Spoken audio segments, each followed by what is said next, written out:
Muktza has a few items. One is the sakin of shchita or bris milah. It's a special knife, a shoichet used for his shchita and the moil used for his milah. If you're allowed to use it on Shabbos, let's say you want to cut a watermelon with the sakin of shchita, or you want to cut a challah or fruits with the sakin of bris milah, if you're allowed to. Another item, just probably all of you heard, that they just sold the shtreimel of the R Chaim Kanievsky for $1.8 million. Oh, wow. Now, and as also Herschel told me, he was in a simcha, they used over there the cup of Rabbi Avraham HaMalach. They used to call him either HaMalach HaKadosh, the son of the Mizritcha Magi. They have a becher from him, which is they never use. It's a very, very, for them, a special item. The question is, if those kelim becomes muktza or not. We're going to discuss those three issues. Some very specific items that they are not. Nobody wear a shtreimel of $2 million on his head every Shabbos. It's too expensive to lose. Even him, he would. I guarantee you, something with that cup. They knew the family. There was a whole argument on Shabbos by a simcha if they should use this becher or not, because they never used this becher. It was shaila b'chalav tzmukta. So we're going to talk about this now. Okay, so here's what the Torah says: Siman Shin Ches. Kol hakelim nitolim b'Shabbos, meaning kol hakelim is merabe, is including even kelim she'asurim, like a hammer. It's kli she'malachta le'isur nitolim b'Shabbos. There's a way you could take them, as we learned already last week, when it's a kli she'malachta le'isur, but you need it letzorech mekoymo, letzorech gufo. Let's say the hammer is sitting on the Shabbos table and I need to eat over there, or it's sitting on my chair, I need to sit over there.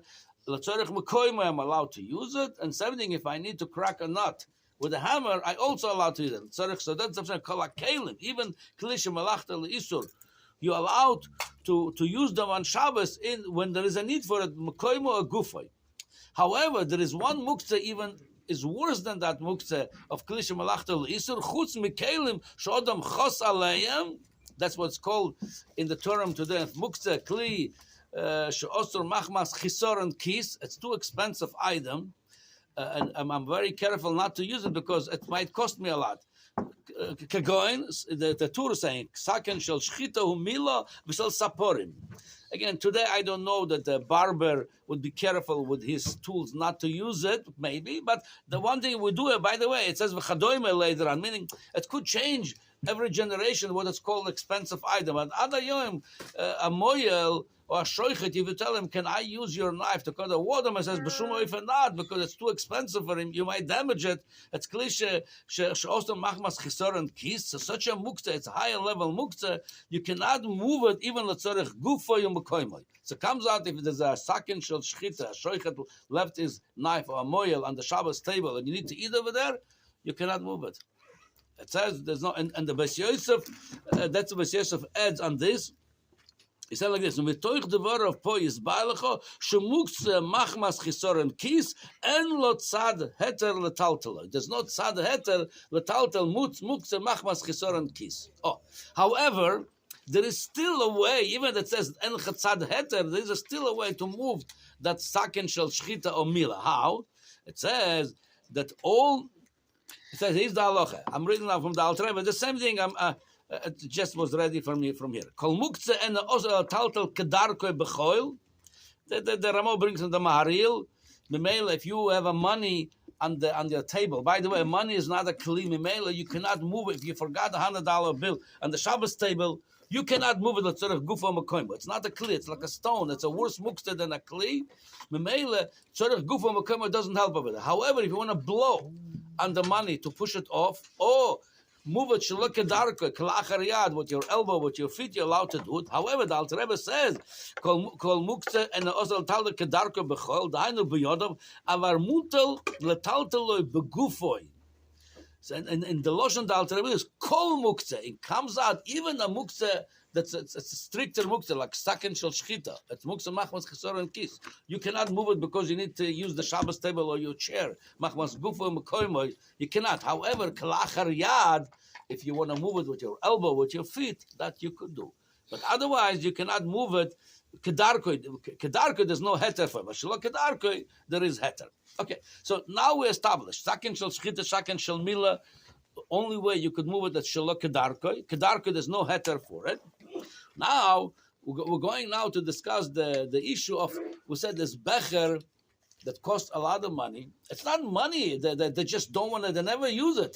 That's how in the family, the becher from Rabbi Avraham Amalek, the son of the Mizritch Magid, they never use it. So there comes a shaila in a whatever it was, Sheva Brochus, whatever it was, they want to use it for this special becher, or somebody has that shtreimel, I'm sure he keeps it over there in a safe with insurance on it, and he's want to use it now for, they said, R Chaim Kanievsky himself, he used it only for Kiddush. He got this shtreimel from his father-in-law, Rabbi Yoshiv.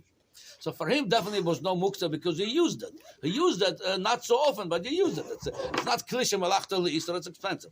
So for somebody that does not use it, the shaila if it's Muktza or not. So I'll tell you, I'm not so sure. I just tell you what I'm thinking. The Ramah brings over here from the Rambam, the Darche Moshe, the Kosav Oid B'Shem Rambam, Kosav B'Shem Chofei, Kelim HaMuktzim L'Schoira. If you have merchandise that it's for sale, let's say you have a store in the house. I'll give you an example. Let's say you have a store in the house, you sell cups and plates, and it doesn't have to be expensive, but you don't touch it because if you know, if I'm going to need a cup or a plate of my merchandise that I'm selling, I'm using it one time, people gonna, if my reputation comes out that I sell used cups, used plates, nobody gonna buy by me. Who wants to buy a used cup and a used plate, even though it's cheap? So it's Muktza L'Schoira. I mean, I set it aside.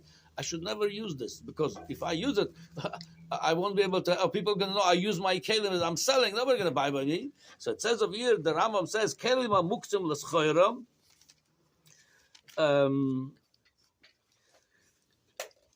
Im makvid aleim, if somebody careful not to use them because of that, have kemuktzeh machmas chisorin kis. That become Muktza, machmas chisorin kis, and that Muktza, we said, the only way you could move it, it's klachar yad, it's with a shinui, but not machmas gufa mekoimoy. Avalim eno makvid aleya, mutar letaltalon, afal pishim yichodim leschoira, v'chen kosav amagid mishneh.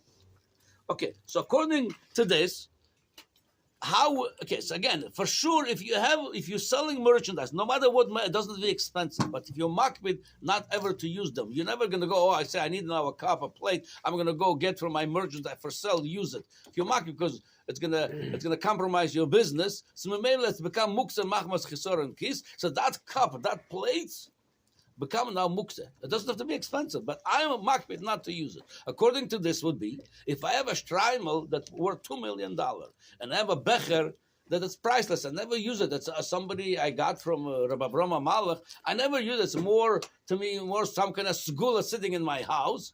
So it'd be, there would be kelim ha'omdim over there is l'schoira for sale, but the concept is the same thing. It's same thing by schoira, even though it's not expensive. I'm not using it because I don't want to compromise my ethics of my business. I want to make sure people know by me it's new. So over here by shtreimel, if I never touch it, R Chaim Kanievsky by him, we used to put it for kiddush. It's no problem. So he used it. But this Gevir that bought it for almost $2 million, he's definitely not going to use it. Put it somewhere in a safe. If you're going to use it for kiddush, it's no shaila. I'm talking about if he doesn't, like this cup story with the becher, they never used it. So it became a shaila on Shabbos for Sheva Brochus if they could put it out. L'choira, I would say from here. Again, I'm not saying any final psak. L'choira, I would say from this halacha of the Rambam, kelim ha'omdim l'schoira harem kemuktzeh machmas chisorin kis. So this becher would be l'choira his halacha kelim ha'muktzeh l'schoira. It's set aside, maybe not for schoira, not for sale, but if set aside not to use it forever. No, this becher they never use it. Like I said, Pesach kelim is it, which are set aside for Pesach. No. Oh, by the way, very good question you have. If there is a Pesach kelim, so for Shabbos l'choira, it could be a muktzah. Possible. Very good. The very makbid is very good. Very good. I never thought of that, but you're right. It would be Pesach kelim that you super makbid not to use from there. Anything.